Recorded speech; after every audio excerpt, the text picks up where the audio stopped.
या पावट्याच्या शेंगा, थंडीच्या दिवसात पावट्याच्या शेंगा भरपूर येत आहेत आणि बाजारात पण खूप असतात. या घरच्या शेंगा आहेत आणि त्यामुळे बघा दाणे बिणे पण भरपूर असे टच्च झालेले आहेत. मी आता या सोलून घेते आणि याची भाजी बनवायची, आमटी बनवायची. मी आता हे दाणे सोलून घेतले सगळे, असे झाले दाणे. हे बघा, आम्ही पावटा घेतले, हा एक कांदा घेतला, एक टमाटर, थोडीशी कोथिंबीर, थोडंसं खोबरं आणि लसूण. आता ह्यातलं लसूण आणि हे थोडंसं ठेचून घेते.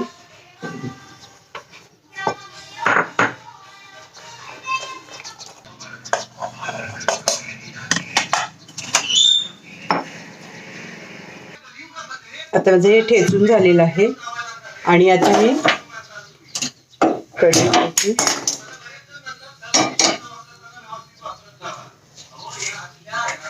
आणि हे दाणे गरम करून घेते.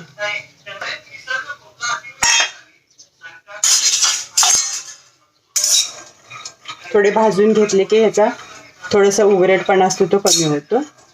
आणि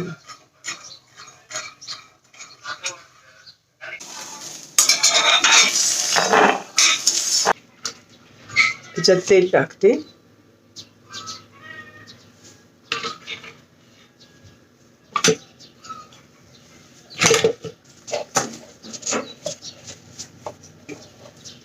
जिरं, मोहरी, हा चिरलेला कांदा,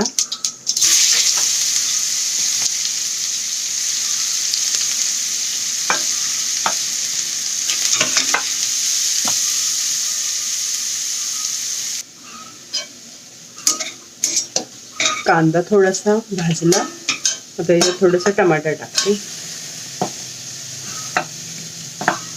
आणि हे लसूण आणि खोबऱ्याचं हे.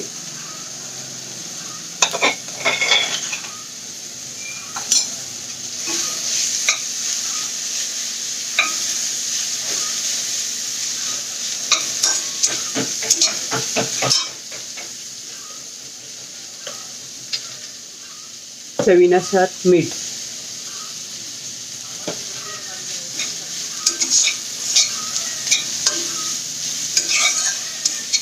मीठ मी आधी का टाकले की त्याचं पाणी सुटते म्हणून मी मीठ टाकलेलं आहे. खाली मसाला लागत नाही.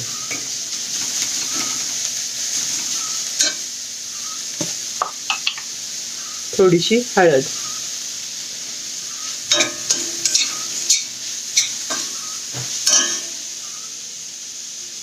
चवीनुसार तिखट,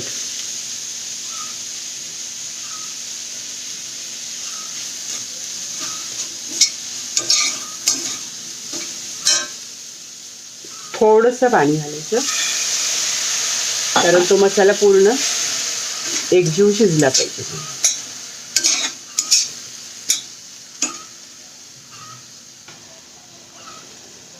त्याच्यात हे दाणे टाकले.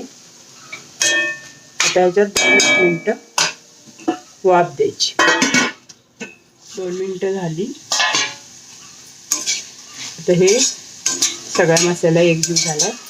आता आपल्याला हवं तेवढा पातळ करायचं, जेवढ्या आमटी हवी आहे तेवढी करायची.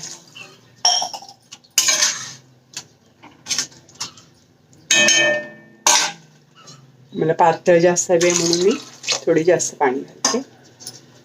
आणि आता ह्याच्यातनं थोडी कोथिंबीर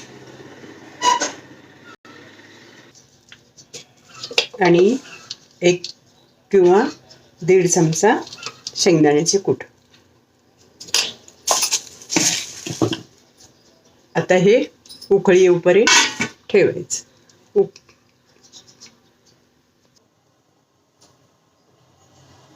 आता शिजले असेल बघते मी.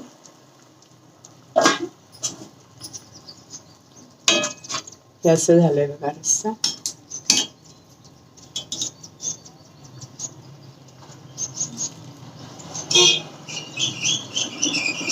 शिजलेले.